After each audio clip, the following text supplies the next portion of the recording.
when people try to justify that and say, no, but we're trying to get Hamas, we're trying to get this boogeyman that apparently can't be got, that's some abstract boogeyman.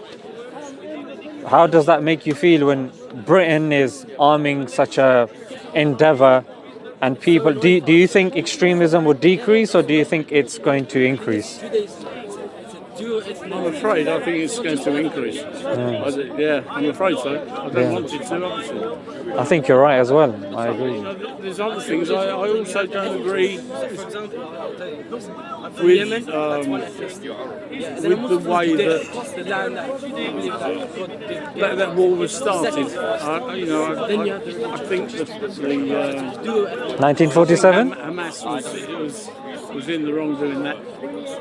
Starting it and then followed by, I think Israel's been in the wrong since the way that they've been acting. When do you think it started? I can't remember exactly. Was it October 7th? I'm sure the war started a lot before then. Yeah, but exactly. the main problem was it October 7th? Well, I mean that's what the Israelis would have us believe. October the 7th. That's what they want to drill. However, it started obviously from 1947. That's when, when it was written that, you know what, this is where you guys are gonna go. This is where they're gonna go. We're giving them chunk of your land. Or post Balfour Declaration, where some people have analysed that letter. I don't know if you've seen the Balfour Declaration. And then it starts with Dear Rothschild, and you've got the higher ups in the British establishment addressing a wealthy family man. Like, how can you, if we were to gift each other stuff, if we were acquaintances, I'll give you maybe a box of Celebrations, maybe some perfume, maybe some socks. But here Rothschild's been gifted a country. You're like, can you gift somebody a country when there's people living on there? And that's where it's really started. There was something called the Nakba, which was the forced expulsion of the Palestinians and the mass killing of Palestinians since then. I also have to say, I've been I don't mind moaning about my own government and the Americans for what they've been doing. But as I say, Hamas, as far as I was concerned, should not have gone in like they did on the 7th of October. And also, I'm concerned about the hostages. I'm not happy with the way that the hostages have been treated. I agree with you. I'm worried, I'm worried. Do you know there's hostages as young as 7? Yeah, I'm worried. Did you know this? I'm going to give the hostages back now because I'm concerned about torture on both sides. There's going to be some hostages going back with some possibly. And is this the reason why neither side wants to really give hostages back? Is it because the signs of torture are going to be there? I mean, if we look at the evidence so far, because obviously we're taking whatever we see from the media and from the studies that are there at the moment, when we compare hostages coming out of both countries, when we see hostages coming out from Palestine, they seem to be fine and in good health.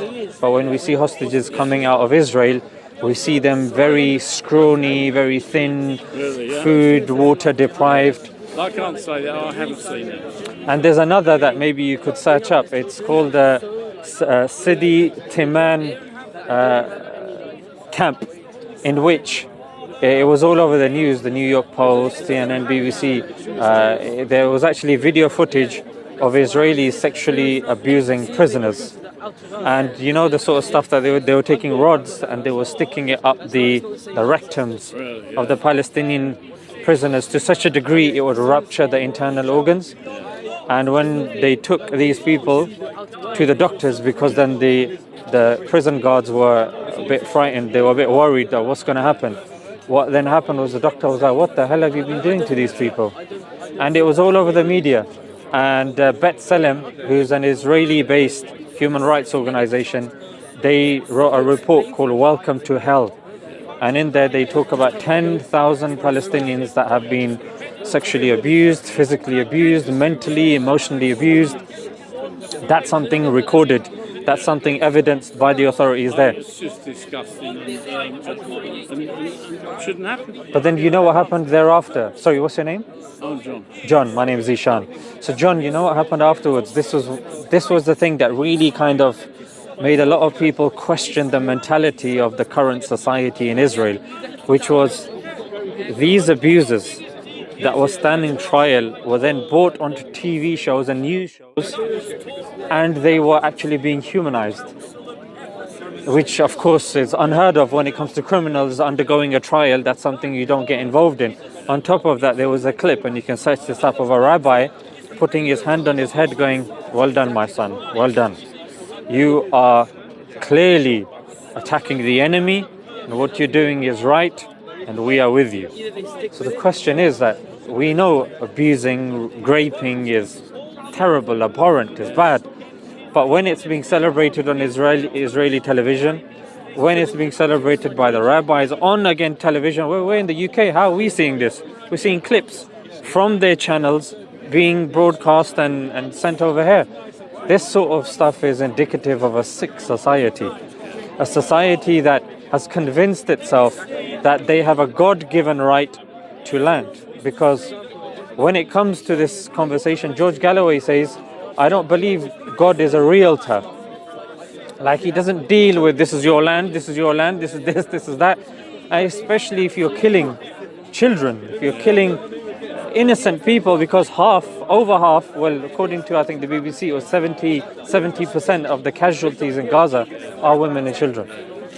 So John, when we hear this, I mean, when it comes to I don't know if you remember Ukraine, when Ukraine happened, even when we went to the self-checkouts in Tesco, they would ask, "Do you want to donate to Ukraine?" Yes. Even when you go to your bank and you take out money, at the end it says, "Would you like to give 30 pence to Ukraine?" Yeah. You had sports stars going onto the pitch with, "I heart Ukraine" on there and support for Ukraine. So there was all of this, support for Ukraine. However, when it comes to Palestine, if I was to ask you, John, which high-profile celebrity or even politician would you say that has stood up for Palestine that comes to your head? George. His surname. I'm sorry, I do suffer a little bit of dementia, and Oh, no problem. George. I'll bear with you, no problem. I can't think of Is it George Galloway? Yeah, it's George Galloway for one. Really, he's the only one that comes to mind. Exactly. At the moment. But then again, there's not that many on the right, if you call it the right of centre. Let's say there's not many people that have come out for that. Okay, you got the farmer guy and a couple of others, but again, In terms of? all keeping what they think to themselves, aren't they? And they're not coming out on either side, I don't think. I think the Israeli lobby, especially when it comes to the UK, more so with the US, is very influential and it's very powerful. If you look at some of the major institutions here, the gatekeepers of the data are Israeli companies. Whether you look at Nice Systems, whether you look at Celebrite, whether you look at many others as well. Yes. And looking after the Ministry of Defense data, police data. I mean, Nice Systems and Celebrite. If you were to, God forbid, get stopped in the street by the police and they check your phone, for them to break into your phone, they'd have to use a couple of softwares, Celebrite and Nice Systems. It was just done to Tommy Robinson, isn't it? Well, Tommy Robinson, I think he was incarcerated because he was, one of the reasons was when that whole grooming thing was going on, he was trying to get to America with a false passport. Another time. Which he shouldn't have done. Yeah. And then he was trying to interfere in a trial, a grooming trial, and he was, I think, the victims had been waiting months for it to go to trial, and he just turned up with a camera to record for his documentary. That's not why they took his phone, though. They took his phone when they arrested him for contempt of court. Yeah.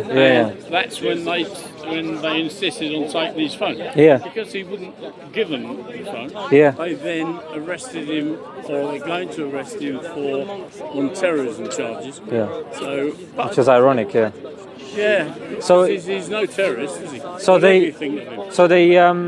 use Celebrite and they use Nice Systems to even break into access Tommy Robinson's phone if he doesn't give the password. And it's ironic you brought up Tommy Robinson because Tommy Robinson is, of course, heavily funded by certain Israeli I'm think told tanks. by Israel. Yeah. So, and the EDL, the English Defence League, Yeah, initially. I'm not saying he's not, but I presume that the Palestinian side would be well funded as well. So, I mean, what do you think's wrong by Tommy Robinson getting funded by the Israelis or anybody else? Why do you think that's wrong? I think it's wrong when you're trying to do a sleight of hand. So when you claim to be putting the British people first, standing up for the British people, then you should stick by your words, and you should be sticking up for the British people without letting foreign interference guide your direction in different ways. Yeah. If with Palestinians, Is there any proof that is obviously proof he's taking money, let's say, from the Israelis? Is there anything he's doing? Do you think there's something he's doing for them for that money, or I haven't seen anything that he's doing for the Israelis? So the EDL, you're familiar with the EDL, yeah? English Defence League. Yeah, if you go back 10 years, yes. Yeah, but what's interesting, because obviously he was a founder of that, well, one of the founders of that. Did you know what the initial name of the EDL was? No, I don't. It was English and Jewish Defence League. Okay. So that's how it started. Yeah. It was not particularly putting the interests of the Brits forward. Now, if you want to do that, like the Trump slogan, "Make America Great Again," it should be "Make America Great Again," not "Make America and Israel great again." Do you see? Yes. So if you've got certain people that come along and say, "Look, we are all for America and Israel," it's clear. It's clear what your mentality is. The ADL, of course, our lobby Should group. we be going back that far? I mean, lots of people make mistakes. He was a football hooligan maybe 15, 20 years ago, but I've done a lot of things in when I'm 76 years old now. Yeah. If you go back to my younger days, I've done a lot of things that I'm not proud of. Yeah. It doesn't make me a bad person now. And I think when you think of Tommy Robinson came out of the EDL, walked away from it because he didn't like where it was going, it was racist, which I believe is not. I've not heard anything come from Tommy Robinson that says he's racist. Nothing at all. But he probably was in those days. But that's 10 years ago. I don't think we can pull him to bits now for what he did 10 years ago. Yeah, there's a slight distinction what I'm saying. I'm saying when it comes to his goal, a lot of people think is putting Britain first. Yeah, but when you are affiliating with a foreign government, you're getting funding from the likes of Middle East Forum, Rebel Media, Ezra Levant, then we can see that obviously things are going to be a bit skewed. And there's a clip of Tommy Robinson, it's all over YouTube, in which he says that if there was a war tomorrow, I remember. I would be on the side of Israel. Yeah. Now, somebody saying that who claims to put Britain first, I Did think. he say that? Is that when he was doing that sort of the university and college talks? It was a while ago. But here's the difference. Let's take people in a similar kind of position as him. Jada Franson, who was part of Britain First, and Nick Griffin, part of the BNP. Yes. Both Nick Griffin and Jada Franson, they have retracted clearly, what they've said in the past and the mistakes that they've made. Tommy Robinson, barely even, the co-founder of the EDL, he was caught doing sexual abuse, and so were 17 other members, either members or supporters of the EDL, who I can give you the names if you want, who he hasn't condemned. And that was during his time at the EDL. Certainly condemn Nick Griffin. So those 17 people that were doing sexual abuse under Tommy's watch, the question is, why are you not speaking out against it, Tommy? That's the first thing. Number two, why are you not putting Britain first like you should be doing? Why involve a foreign power and even accept foreign money? When it comes to Palestinian groups, the reason they're Palestinian is because they're not hiding it. They say, we are advocating for the rights of Palestine. They don't claim, John, to be advocating for Britain, to put Britain first, the British white women, British white men. Tommy claims to be doing that. Can I ask you, who was Tommy talking about then when he said he would stand up for Israel in the war? I mean, that wasn't against England, was it? But regardless, Who was it? Who was it against? But- I mean, if it was against the Palestinian people, he didn't specify. No, but I could understand him saying Yeah. that if he had to choose between the people of Palestine and Israel, then he would choose Israel. He didn't say that. No, but surely I'm presuming that's what he meant. He didn't mean he'd stand up for Israel against Great Britain. There's no way. He didn't say that either. But I'm sure there's no way that's the case. I mean, that man, as far as I'm concerned, is a lover of Great Britain. he is there. He's a lover of Great Britain. Lover of Israel and Great Britain. That's my argument. Maybe, but yeah, I know he said Israel first, but that's not against Great Britain. If you ask him, which I can guarantee 99.9%, that he would say he would back Great Britain against Israel. We'll have to ask him. But the thing is, John, when you see 1 in 5 Brits that are skipping a meal just so they can continue their living standard and survive in these tumultuous times, I would say you should be putting Britain first. That's the priority. That's why people are so intent on securing borders. That's why they're so intent on worrying about what's going on here. And that's why even yourself, you've been honest with me, and I appreciate that. When we see the unjust, disproportionate actions of Israel abroad, we don't want part of that, and many Brits don't want a part of I that. don't want part of that. That's what I'm saying. And that's why I think it should be somebody that puts Britain first, rather than Britain and Israel first. And I do think, what have we gained from Israel as a country, as a nation? What have they done for us? I don't know, putting money into this country. Nope, they've done the opposite. Rich people, Most of London's, business-wise. Yeah. most money that's been pumped into the country has been done by the Qataris. And either Qatar, UAE, and in there, of course, Abu Dhabi and the likes. Most, whether it's the Shard, whether it's, most of, when you look at central London, it's owned and funded. And even, you had the likes of Barclays Bank.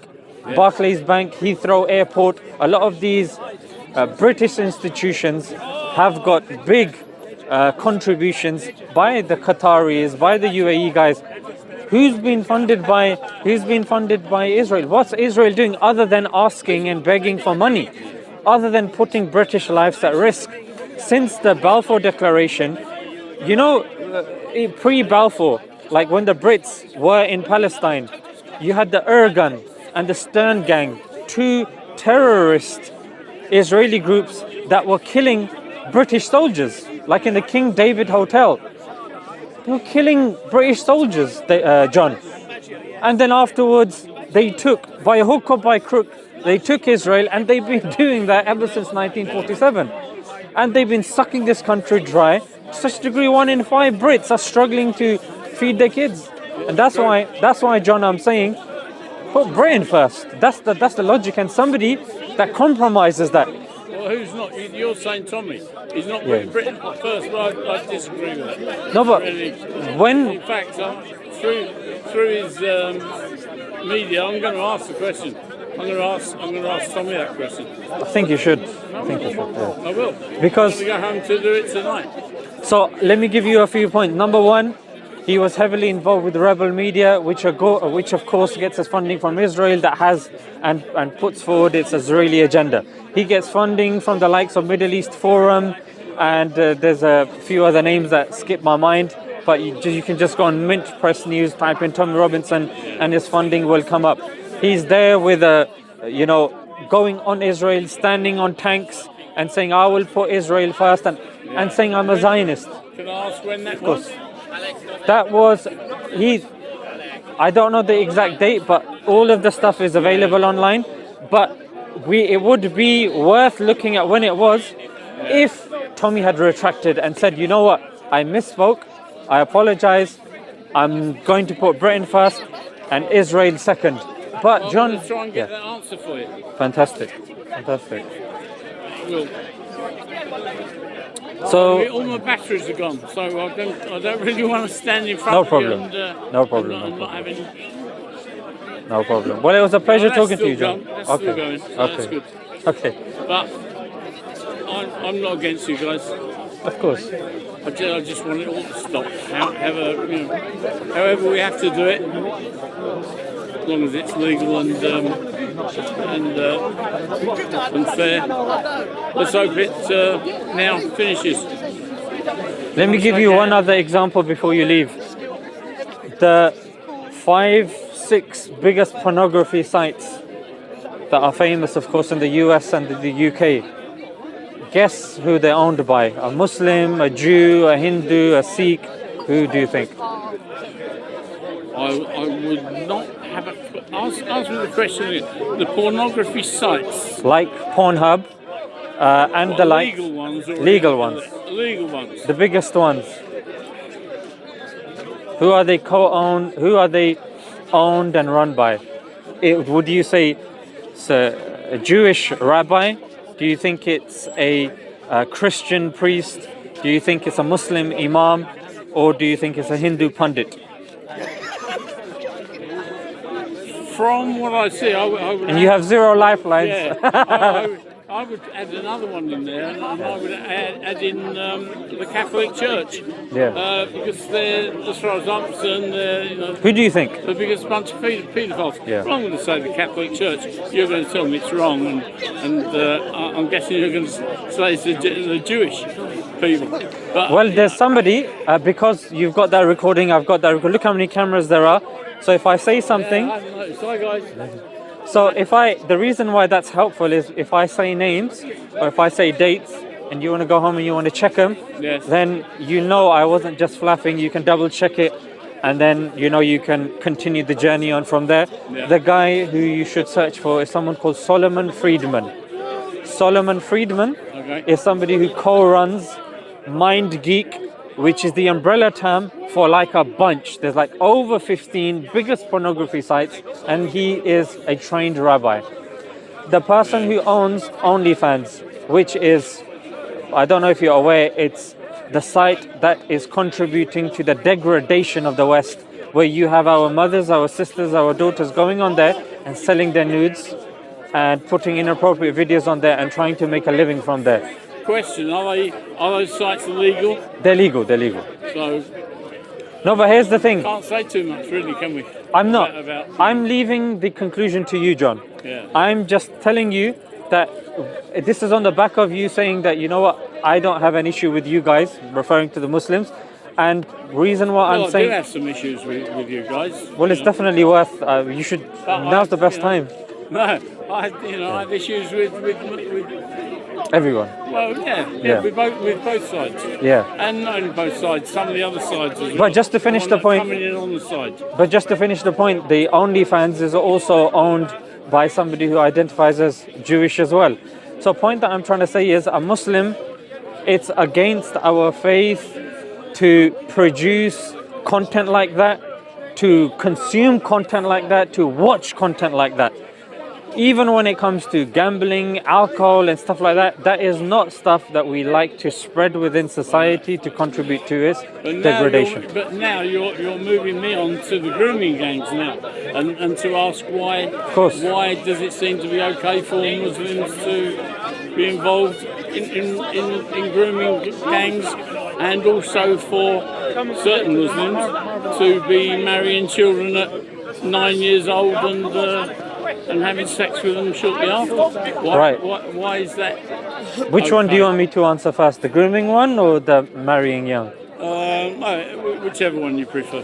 I mean, marrying young, I suppose it's a better way. So marrying young, if we look, majority of the child marriages that are taking place because India and China are the most populated countries on the planet. The highest that's taking place in India are like 85%, and it's done by Hindus. If you look in America, majority of the child marriages, they're still taking place till this day, more so in certain states than others. Again, it's been done by white, Caucasian, Christian men.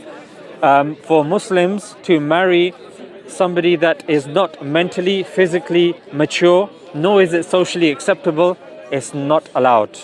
For somebody to do that, they are contravening the injunctions of Islam. Did your God not do that himself? No, no, no. God. We don't believe God got married. No. Oh, not married officially, or No, no. God. We don't believe God was a take human. on a young. Yeah. We don't believe God was a human. Okay. God, we believe, is so grand, so majestic, so powerful. He didn't need to come on earth as a human being. What you're probably referring to is our Prophet, the Prophet Muhammad, peace be upon him. I was actually, yes. Yeah. We don't believe him to be a God. We believe him to be a messenger. And at that time, he married somebody that was 9. But the criteria in Islam is that whoever you marry, they have to be mentally ready, they have to be physically ready, and it has to be socially acceptable. If those criteria are not met, you are not allowed to marry somebody. And I'm sure you know, 1400 years ago, whether it's America, whether it's Britain, even Romeo Juliet, Mary was like 12. Romeo Juliet was 12. Mary, the mother of Jesus, according to the Catholic Encyclopedia, was also 12. Elvis Presley married some. So in that culture at that time, they did marry young because the life expectancies were very low as well.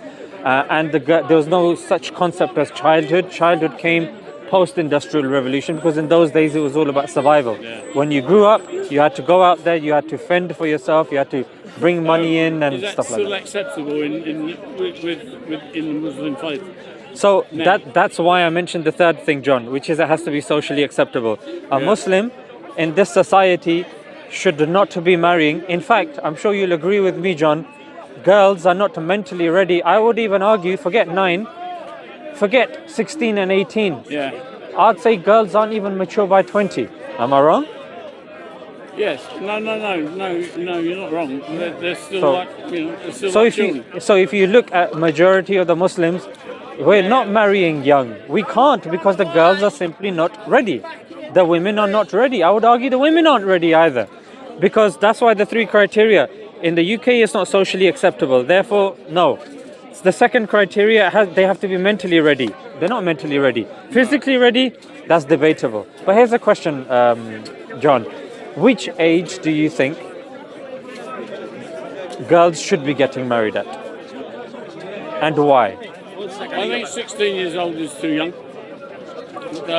Why if you 16? want- well, because I've got 30 children and grandchildren and great-grandchildren.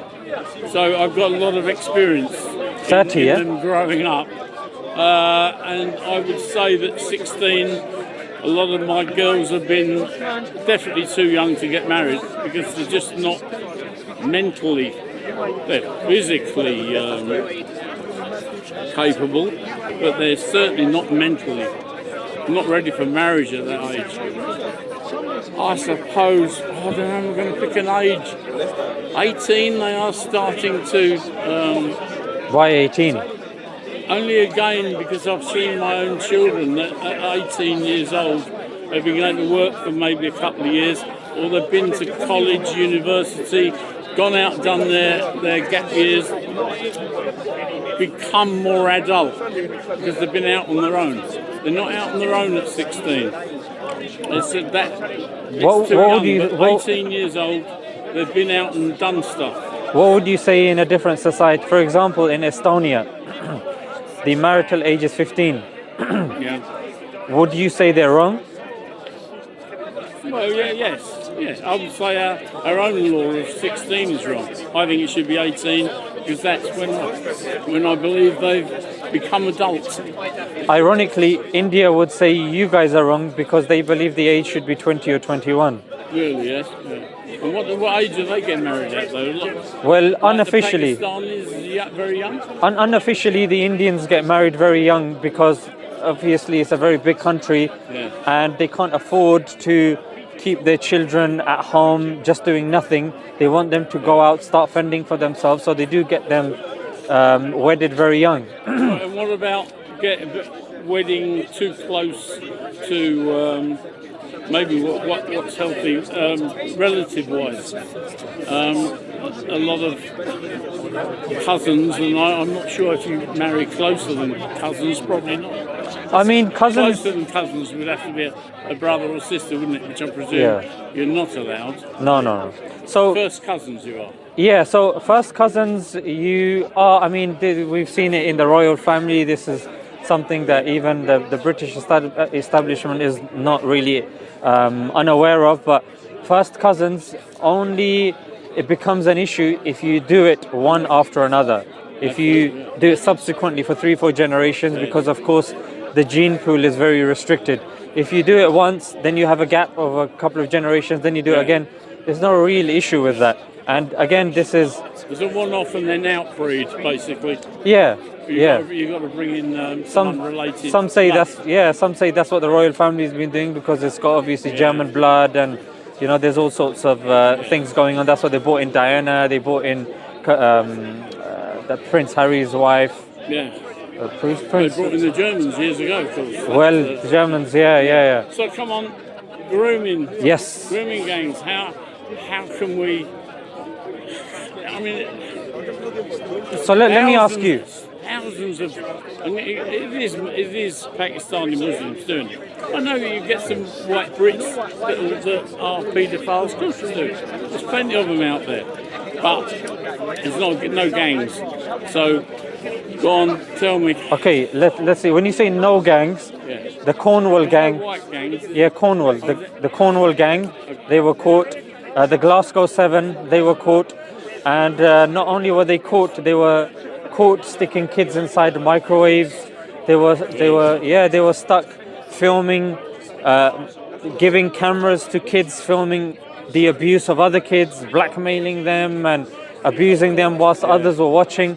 It's stuff that I just don't want to get into. They're called the Glasgow 7. It was in Sky News. The Cornwall gang, absolute disgusting, abhorrent people. To such a degree, John, the Home Office actually looked into it. Yeah, the Home Office, this was a good few years ago when Sajid Javed was the foreign... When they did the national inquiry. Investigation, where they sort of left out the grooming gangs on, was it 400-page document, and sort of Rotherham was mentioned once.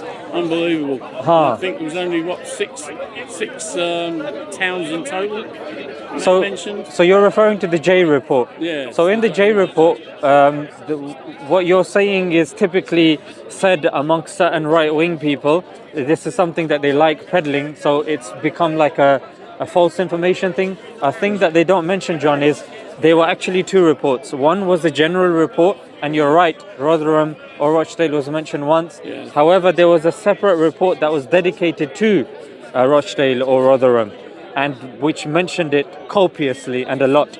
And they tend not to mention that report, which goes together. Yeah, was that report? It was published together. Yeah. And it was mentioned a lot of times in there. Yes. Was that and that's the report. Where they didn't have to, for instance, policemen. There were 6 policemen in Manchester under Burnham, but they did that report, and because it wasn't by law, can't think what they call the reports by when it has to be by law. They have to turn up. If they don't tell the truth, they're put in prison. What they did was those policemen just gave up their 6 jobs, went and pulled their pension, and just didn't go to the investigation. I mean, those reports, those investigations was just a waste of bloody time, and they didn't do them, did they? So the investigations take different pools of evidence into consideration. Indeed, the police officers and what they're bringing to the table does get taken into consideration. However, we're talking more about the victims and the perpetrators. And the J report is the one that gets oft quoted by the right wing and also by the left wing as well. Yes. It was a report that did span, I think, a good 7-8 years, and did take, like, if I'm not mistaken, either 50 million or 100 million, if not more. So there was a great deal of resources put into it. So the first thing, of course, Rochdale was mentioned in a separate dedicated report, which doesn't get mentioned. And another thing as well, there were 20 recommendations given by the writer of that report.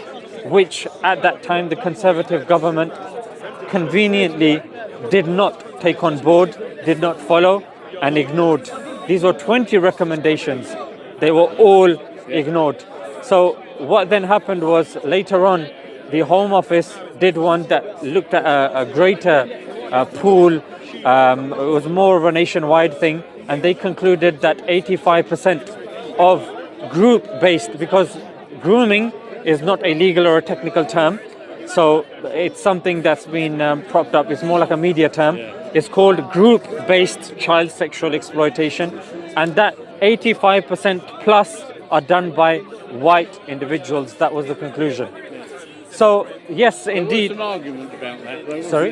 There was some argument about that the figures were twisted or changed to get the result that they wanted, because they didn't want it to be a racist thing, or they felt that if they put the exact numbers down,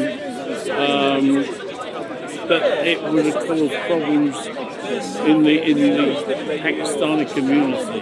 Initially, people did think that, but it wasn't to do with the Home Office report. What that is, that's linked with Priti Patel, and Priti Patel peddled that because Sajid Javed was the Home Secretary. Priti Patel was really trying to get the report out, and she was actually leveraging it for her political dominion, if you want to say, for her to make her seem better. The report was delayed. There was a petition put out, but eventually when it came out, because it didn't tick the boxes Priti Patel wanted it to tick, Priti Patel just put out a few statements saying, "Oh, I don't agree with it. Oh, that's not accurate. It's got to be these Asians. It's got to be these guys." But she didn't back it up with anything. There was no evidence. She didn't then reopen the inquiry. She didn't do any of this sort of stuff. What was actually done was the Home Office came with that data, and it shut a lot of people up. And it's not the only one.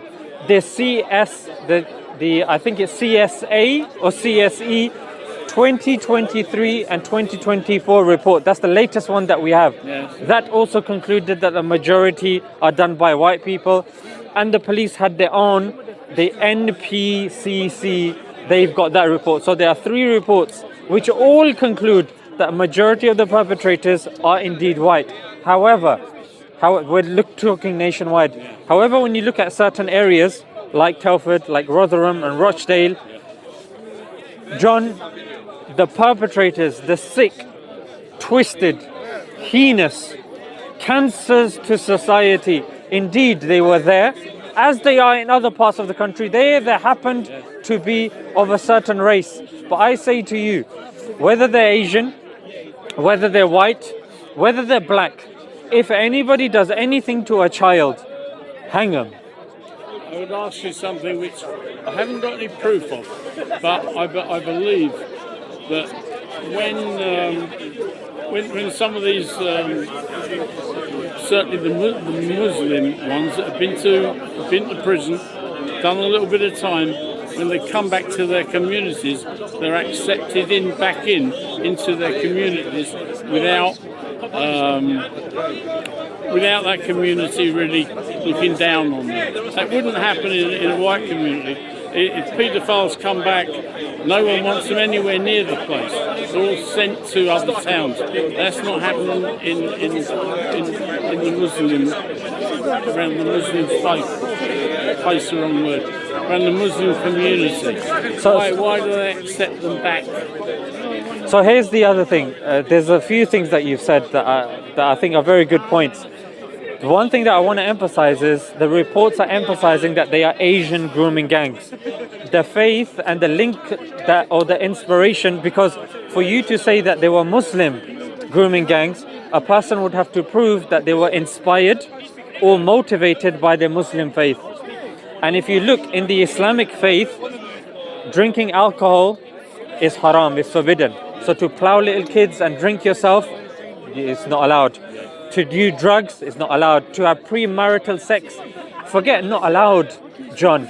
It can even lead to capital punishment. Do you know what I mean by capital punishment? Like Islam and Sharia law don't play games with that sort of stuff.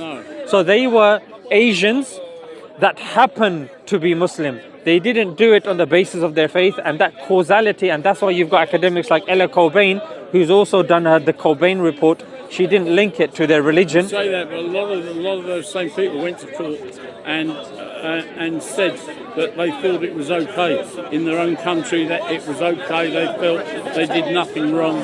Some of them got away with it, some of them didn't. So it was in their belief that having sex with young children is okay. So here's the difference now. These individuals, did you notice when you said in our country, in our culture? The culture is different from the religion. In the Islamic culture and the Asian culture are not the same. Yeah, they're different. One is based upon country and human values. The other is based upon godly values. They are distinctive. And as a Muslim, we're told that if your religion goes against culture, then you take a religion. These individuals weren't religious, as you can tell from their actions. There's nothing religious about it. They were talking culturally. If they were to go and speak to an Asian woman, the Asian woman, there's more politics there. Oh, I'm not allowed to come out late. Oh, my dad's going to come. I'm not allowed to go out at this time and this. They were saying culturally, we were able to cajole the white women more so than the Asian women. Those were what majority of the statements were saying. It wasn't to do with the religion. No one can say that Islam allows it because there are clear, explicit verses from the Quran, sayings of the Prophet that clearly, unequivocally do not allow that. Yeah, it's not allowed at all. But what's interesting here is, because you mentioned a few very good points. You said being ostracized from your community. Yes. Now here's the thing. When it comes to because the first time in Britain this was bought, the whole grooming scandal came out in the media is in 2011. Yeah, in 2011 it was a 4-page spread in the Times newspaper. That was the first time. That was what, 2010-11, wasn't it? 2011, yes. Yeah. That was the first time. It was by Norfolk. Yeah, Norfolk was the guy who did the 4-page spread. So then that same year, Nazir Afzal, the chief prosecutor, was put forward by Keir Starmer, and there were some cases of grooming that were closed. You were right, because towards the beginning there was a bit of foul play taking place. However, in 2012, Nazir Afzal opened up the many grooming cases and put hundreds, if not thousands, behind the bars to such a degree that from Rochdale, from Rotherham. This was in 2012. And I don't know if you've seen now, he's getting on a bit now, Nazir Afzal, but he was the chief prosecutor who opened the grooming cases and then slung them in prison and mentioned clearly these are Asian grooming gangs in Rochdale, Rotherham, opened up the cases. There's Adil Ray, who does Good Morning Britain, OBE. He is an Asian, he's a Muslim Pakistani. He did a documentary on grooming gangs. It came on the BBC. A couple of years later, there's a Pakistani woman, Tazeen Ahmed, Channel 4. She did a documentary on it as well. So the Muslim community has been vocal about this. Ever since it's come out, you have chief prosecutors that have held hands with the Brits in throwing away these vile cancers to society, frankly. But here's the thing. There's a headline, if you search for it when you go home, it's in the Independent, it's in the BBC, in all the major papers. It was 500 imams of 500 mosques that were unanimously talking about grooming in their respective communities in unison. Now, I don't know about, well, I do know, Friday is the holy day for the Muslims, Saturday for the Jews, Sundays for the Christians. But we all know not that many Christians go to church. There aren't that many Jews to begin with, so very few of them go to the synagogues. But a lot of Muslims, because it's the fastest growing religion, a lot of them go to mosque. So the Friday prayer is very significant amongst Muslims. So 500 mosques in unison were talking about the grooming gang in unison. And you know what the response from the imams in unison the condemnations that were coming in, even though I haven't seen condemnations coming in from the Jewish community with what happened in the Lev Tahor in Guatemala, where they needed hundreds of police officers to go in there because kids were not only being molested, they were molested and killed, and they were buried, and their bones were being dug up. The Lev Tahor cult of Judaism. I don't know anything about that. But that's what I'm saying, John. That it's a religious sect. But these are headlines in the BBC as well. CNN, ABC. Well versed, man. I have to be, John. I have to, because Whatever you do, you need to be. I have to be. Because I was born and bred in this country, and I know that my religion has been an assistance to the Brits as opposed to the opposite. So when I hear this sort of stuff, I want to know about this, because if my community is held responsible, I want to hold them responsible first. But if there's foul play taking place, I want to identify that foul play. But here's the headlines. Thousands of children being abused in the French church, French Catholic Church, thousands in the Portuguese church, thousands in the Spanish church, thousands just by some individuals in Pennsylvania, let alone how much is actually taking place. But nobody, John says, these are Christian grooming gangs. These are Christian abusers. Or Lev Tahor, the media. Have been one-offs, haven't they? No, thousands, John. Thousands. Yeah. Well, Thousands not for in gangs. decades. Yeah, but No. there's singles, aren't they? They're doing it online. Some fat old geezer like me. No, but John, online, when they say, listen trying to get this. 14 But listen to this though. When the headline tells you thousands in the French Catholic Church, this is in a religious institution. individuals, are we talking, or you think We're it's a talking gang? about the Catholic Church. This is, forget gang. A gang is just like a Are you handful of fed up people. with us? Not yet. A gang is a handful of people. I'm talking about an institution here. Really? This is yeah. bigger than a gang. Like gang is nothing compared to an institution. You know what I mean? Yeah. Like that. Well, those gangs are thousands. I'm saying, look, a gang. Look, when you see a gang in North London or South London or in Glasgow, you see that's a gang. When you say institution of thuggery, that is serious. That's how you had the likes of Pablo Escobar and all of these guys. These were institutionally thugs, or incorporated thugs in their communities. So institutionally, the Catholic Church has a lot to answer for. But John, Absolutely. as Muslims, no one is saying these are Catholic, that these are Christian institutions. We need to change their Bible. We need to change, and we need to interfere with the church. We say that I'm sure the Christians cannot be held responsible for the actions, some even do. of these thousands. Some do. But I People disagree. people like me do, because I say it how it is, and But I don't think you should blame the religion for the actions, even if it is of thousands. I think they misunderstood Christianity. well, true, you just said about shouldn't blame religion, Yeah. but I actually do, because for me, if there was no religion, we'd have no wars for a start, and I think we'd probably have. Wouldn't we have? Which religion started World War II? Yeah, Or World War One? You can't really blame this grooming thing on religion, can you? Oh, wars we can, definitely. Give up wars, they'll be gone. Who do you blame for the grooming side and the sexualisation of children? I don't know. Certainly couldn't blame. I don't think you could blame religion. So living in the society that we're living in, which is an individualistic, capitalistic society that says that we need to take individual responsibility for everything, to such a degree that even family values are being curtailed and disintegrated, I would say it's up to the individual. The individual should be held responsible, should be tried in the court. If held guilty, they should be slung in prison. Caitlin Spencer was a victim of grooming.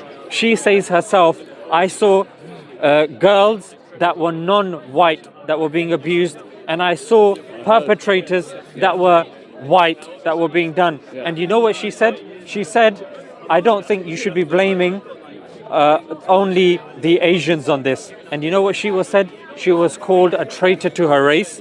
She'd written a book, Caitlin Spencer. She was due to speak in the House of Lords. They told her before she went on, blame the Muslims. And then when she went on social media afterwards saying, I don't agree with this, the patriots or the right wing, they went on her like a tsunami and saying, you are a disgrace to your race, throw your kids in the English Channel, they should be removed, you are a disgrace. Why? Because they said you are taking away from our cause. But John, surely our cause should be against child sexual exploitation, whether white, brown, pink, blue, whatever your color is, whatever your religion is. I say, if you're convicted, hang them, no exceptions. You cannot be fiddling with kids. I'm sorry. All right, no, I'll agree with that, but what I do think is that your communities accept those perverts back into the community too easily, and you know. No, but remember, John, you said the proof is you don't. that there's loads of them, you know, back as taxi drivers, back as delivering food, you know, around town, which is what a lot of them were doing in the first place. But here's with the girls moving them around. But they're back there doing it again. I'm not saying they're messing around with children, but they're back there in the community, being accepted. In my community, that wouldn't be the case. So, they are ostracised and sent everywhere else, but they're not in our communities. I disagree, because the principle of these communities is that you get put on a register, you get brought back, and you do get integrated within society. In fact, there's a case that came out in the BBC. There was a group of white Satanists. They have an online ring in which they get kids to commit suicide, to take their own lives, to kill their cats, to kill their pets, to harm their parents, and to have illicit relations with each other. And one guy was convicted. I forget his name, and you guess how many years he got in prison? I don't know. Take a guess. 6. Yeah. 6. You get 9 if you go to central London and you deface the Winston Churchill statue. You get at least 9. 3 years if you call a police dog a rat. Well, there you go. This is sickening. And what was 6 years in prison, going and playing your Xbox, getting a 3-course meal, a nice mattress, and central heating? This is not the way you deal with it. And he's out. He's out. Like, how is this even possible? They come, they just get put on a register, that's it. Once you do your time, you're done. It's finished, it's game over. In our societies, you know what happens? No one's going to give their daughter to you. Your friends are careful. I know. In communities, these people do not get welcomed back. Just like in British society, when you come back, you do have to work, because otherwise you're going to starve. And if you don't work, then you get put on the dole, and then we, the taxpayers, have to pay for the benefits. So the government says, let them have their jobs, let them do their thing. We're going to keep an eye on them. And of course, there's that whole... Well, I can tell you it's our belief in the white community, it's our belief that they are accepted back. So, you know, I'm going to do something. In our community, John, we hang them. It happened in Somalia. Child sexual abusers, they were hanged. They were beaten. They were killed. I don't think they've got any place in society. If they've been convicted and it's been proven they're fiddling with kids, I'm sorry, the world is a better place without them. Yeah. And I think the British government needs to increase. I mean, I have a friend that works in the police, and he's saying he wants to be a prison guard now as well. And he's saying that the prisons are overrun by criminals. Yeah, so the society that we have can't even deal with what's going on now. The prison system is not doing its job. No. The police, I saw in front of my house, somebody was breaking into a car. I called the police. Yes, so what color pants is he wearing?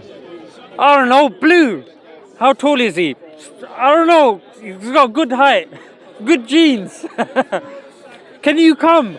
No, we need more information here and this and that. The guy did his thing. He was long gone. He'd probably reached Mexico, and the police came thereafter and said, okay, what was the description? I said, I gave the description to Margaret.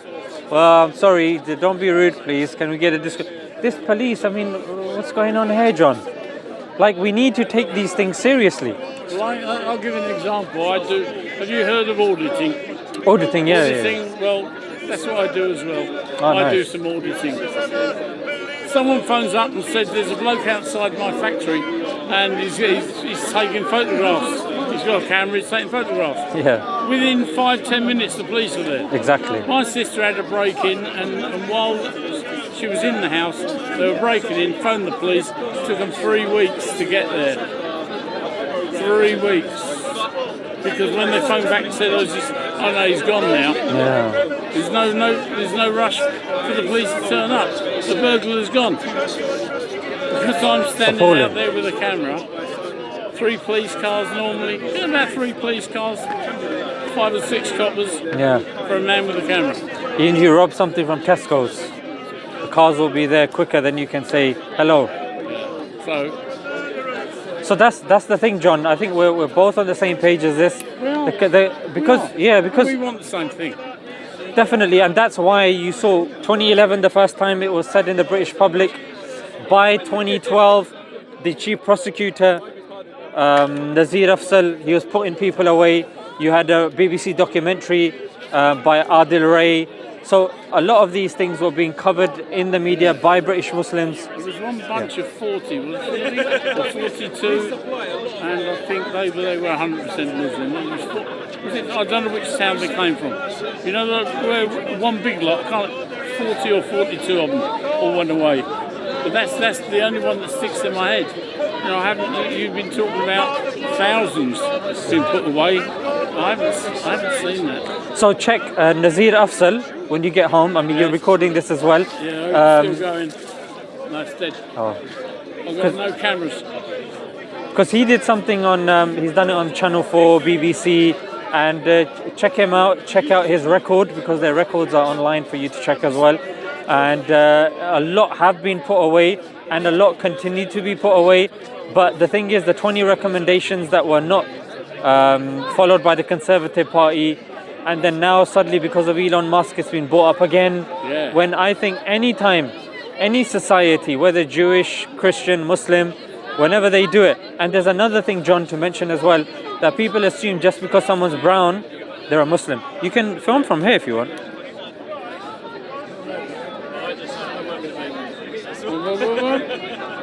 that going video? Yeah, I think you're doing selfie mode. Selfie mode. I'm not very good at this, am I? And then press record again. I think that's... Yeah, there you go, it's filming now. There's a timer. That means it's filming. You mind if I ask you? I think you're blocking. Yeah. If you're gonna have to hold it like that, because if you flip it the other way, you're gonna cover the camera. Yeah. So at least we're both recording. yeah. So and also with these mug shots, do you see? So with these mug shots that you'll see, there's a reason why the term Asian is used, because when you see the CSA report, there's Sikhs in there as well, there's Indians in there as well, the Bangladeshis there as The well. Asians, anyway, because the Asians include the Filipinos, the Japanese. That is put in there. Well, that's in that criteria. Yeah. I know That's why in they the say Asian Asian. criteria, but they're not. You know that most of Asia are not involved in child sex abuse, are they? So this is unfair So in Glasgow, if you look, when it comes to the gangs, majority of the gangs, of course, are going to be white, because that's what it is. In Rotherham, Rochdale, a significant portion of the population, there is a sizable population of Asians there. So of course, it's what Caitlin Spencer said. It's not what I'm saying. Caitlin Spencer said, I was in an area that was predominantly Asian, so majority Asians are going to do it. In London, of course, you're not going to see, there's a sizable population of Asians here. It's not happening over here. See sizable population. Anyway, Yeah, so when people say, firstly, it's Asians, no, it's sickos that have justified it in any sick and twisted way that they have. Like, there'll be white people that'll justify it and say, hey, you only live once, or it is what it is, I'm going through what I'm going through, I should be able to do what I want. It's sick. About brown people, you're not brown, are you? Well, you're as white as I am. Well, Where is it? well, yeah. My heritage is Pakistani, so unfortunately, I'll in this, when it comes to the grooming, I'll get thrown in with them. When it gets to anything else, I get. So but that's the thing, John. That I think there's more that unites us than divides us. And I'm glad that you asked these questions, and hopefully it will be of benefit to the viewers at home. I hope it was of benefit to you as well. And Well, I hope whoever cuts it doesn't, puts in the bits that maybe are not comfortable. Because the one thing I do hate is like mainstream media, Yeah. when they put something out and they just cut out the important bits. Yeah. As far as I'm concerned. well, I think, the way I do it, I mean, that Where one, are these going? the big one there, that's my one. So that we put the whole thing up. Where do you? I mean, mine's on YouTube. Mine's on YouTube as well. It is, yeah. So last week I spoke to another gentleman about grooming as well. People want to hear what people have to say about this, because normally social media puts you in an echo chamber. If you like certain videos, if you watch certain videos, the algorithm gives you more of those videos because they want you to remain on their platform more often and for a greater duration of time.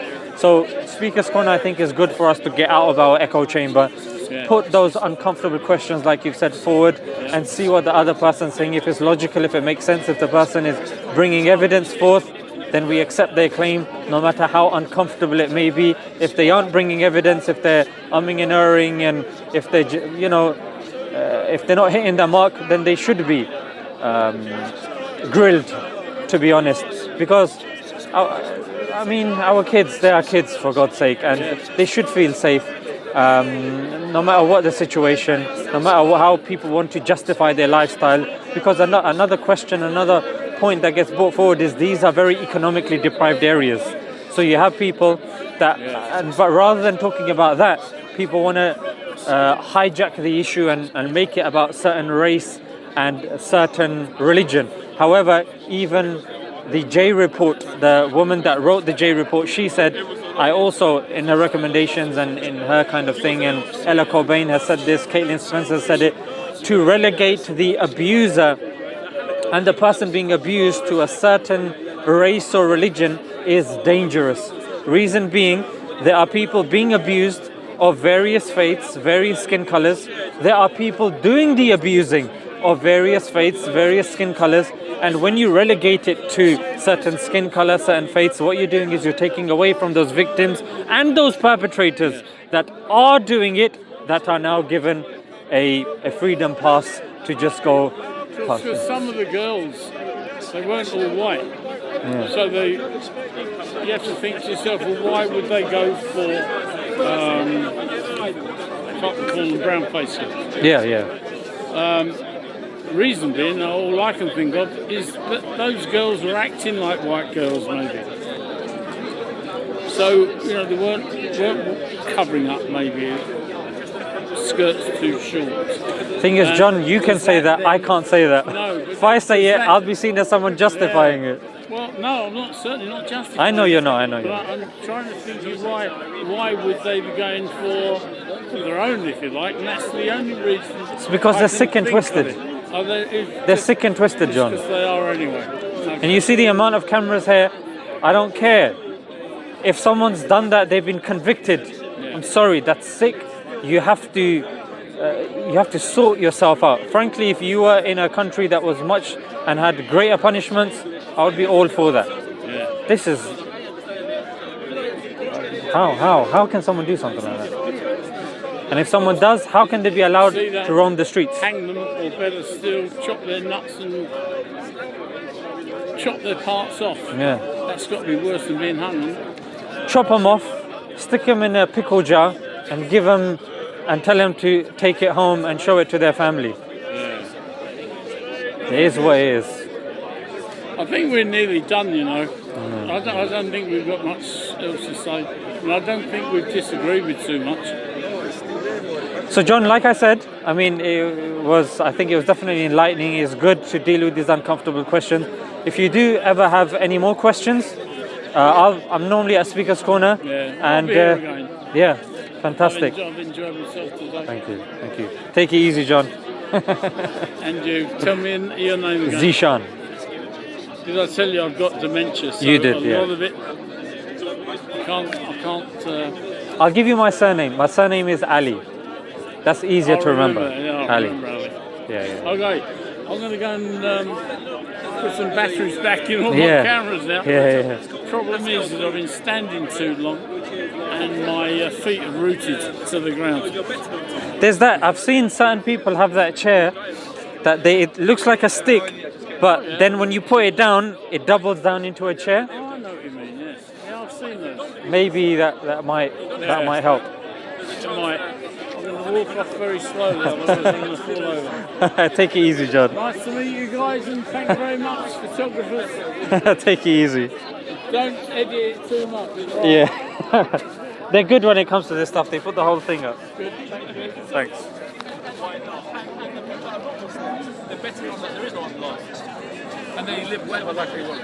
But if they die, there is a judgment day. So it's one life is a win-win, you know. Alhamdulillah. And it's hidayah from Allah, isn't it?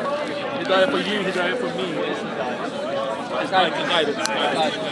Yeah, Allah guides it. Is there any more of me? Where's our one? It's here. It's here. That's what we do every day. And that's for you, that's for me, that's for everyone. That's for everyone all the same. MashaAllah. My feet are freezing and I've got mine.